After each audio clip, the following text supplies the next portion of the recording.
আজি আমাৰ শিৱসাগৰৰ এটি অগ্ৰণী NGO ট্ৰাষ্ট ফাউণ্ডেশ্যনৰ আজি বছৰিকীয়া আজি এই অনুষ্ঠান আমি আজি প্ৰতিষ্ঠা দিৱস আমি আজি উদযাপন কৰিছোঁ শিৱসাগৰ বৰ্ডিং খেলপথাৰত।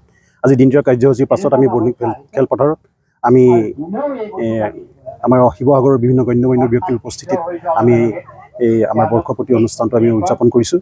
তাৰ লগতে সংগতি ৰাখি আমাৰ ফাউণ্ডেশ্যনে ইতিমধ্যে শিৱসাগৰত এটি বৃদ্ধাশ্ৰম আৰু এটা শিশু নিৰীক্ষণ কেন্দ্ৰ ইতিমধ্যে আমি কনষ্ট্ৰাকশ্যন কৰি আছোঁ। আমাৰ আগতে আমি সেই সকলো আমাৰ নিজৰ ব্যক্তিগত আৰ্থিক আমি সাহায্যৰে আমি সেই অনুষ্ঠানটো আমি ইতিমধ্যে গঢ়ি তুলিছোঁ। তাত আৰু অৰ্থৰ প্ৰয়োজন আছে, সেয়েহে আমি ভাবিছোঁ এই অনুষ্ঠানটোৰ লগতে আমি যদি আমি এখন উপহাৰ গোপন খেল আমি যদি অনুষ্ঠিত কৰিব পাৰোঁ, তেতিয়া আমাৰ অনুষ্ঠানটো খুব সুন্দৰকৈ আমি আগবঢ়াই লৈ যাব পাৰিম বুলি ভাবিছোঁ। আৰু সেই অনুসৰি আমি সেই উদ্দেশ্য লক্ষ্য আগত ৰাখিয়ে আমি আজি এখন উপহাৰ গোপন খেল আমি আজি আনুষ্ঠানিকভাৱে আজি শুভাৰম্ভ কৰিছোঁ। আমি 14 নৱেম্বৰ শিশু দিৱস, সেই শিশু দিৱসৰ লগত সংগতি ৰাখিয়ে আমি সেইদিনাখন এই খেলখন আমি শিৱসাগৰৰ ঐতিহাসিক বৰ্ডিং খেলপথাৰত আমি অনুষ্ঠিত কৰিম আৰু সকলোৰে সহায় সহযোগিতা কামনা কৰিছোঁ।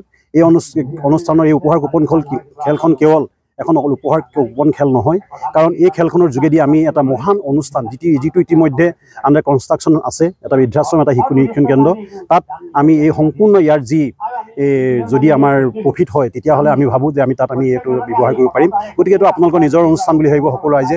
অসমৰ সমূহ জনসাধাৰণক আমি অনুৰোধ জনাইছোঁ যে আমি শিৱসাগৰৰ এইটো এটা কেইবাজনো প্ৰতিষ্ঠিত ব্যক্তিৰ এইটো এটা অনুষ্ঠান, সকলোৱে চিনি পায়। গতিকে আপোনালোকে কোনো ভয় কৰিবলগীয়া কোনো কথা নাই। আৰু শিৱসাগৰৰ এই অনুষ্ঠানৰ লগত জড়িত প্ৰত্যেকজন মানুহক শিৱসাগৰৰ জনসাধাৰণে, শিৱসাগৰৰ ৰাইজে চিনি পায়। আমি বিভিন্ন ধৰণৰ কাৰ্যসূচীত আমি জড়িত হৈ আছোঁ। গতিকে সকলোৰে নিৰ্ভয়ে আপোনালোকে আমাৰ অনুষ্ঠানৰ লগত জড়িত হ'বলৈ আমি অনুৰোধ জনাইছোঁ।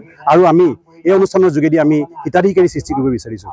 আমি 100 টকাৰ যিটো আমি কুপন আমি নিৰ্ধাৰিত কৰিছোঁ, তাৰ 5 টকা আমি হিতাধিকাৰী হিচাপে তেওঁলোকক আমি আমাৰ NGOৰ আমি যোগাযোগ কৰিম, অন্তৰ্ভুক্তি কৰিম। আৰু তাৰ যোগেদি আমি অনাগত দিনত তেখেতসকলক বিভিন্ন ধৰণৰ আৰ্থিকভাৱে হওক বা শাৰীৰিকভাৱেই হওক, মানসিকভাৱেই হওক, আমি বিভিন্ন ধৰণে তেওঁলোকক সহায় সহযোগিতা কৰিম বুলি আমি এই কথা দিছোঁ আৰু আপোনালোকৰ সহায় সহযোগিতা কামনা কৰিছোঁ।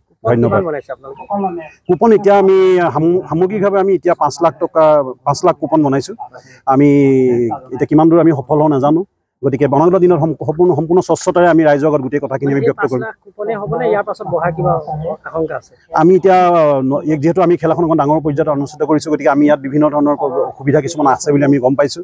গতিকে যদি আমাৰ অনুষ্ঠানটোৰ বাবে যিখিনি পৰ্যাপ্ত পইচা, সেই পৰ্যাপ্তখিনি পইচাখিনি যদি এই 5 লাখ কুপনৰ যোগেদি আমাৰ সংগ্ৰহ হয়, তেতিয়াহ'লে আমি 5 লাখ কুপনেই বনাম। অনাগত দিনত আমি সকলোখিনি ৰাইজৰ আগত স্বচ্ছতাৰে আমি সকলো ৰাইজৰ আগত আমি ব্যক্ত কৰিম। আছে হয়, আমি চৰকাৰৰ অনুমতি লৈছোঁ।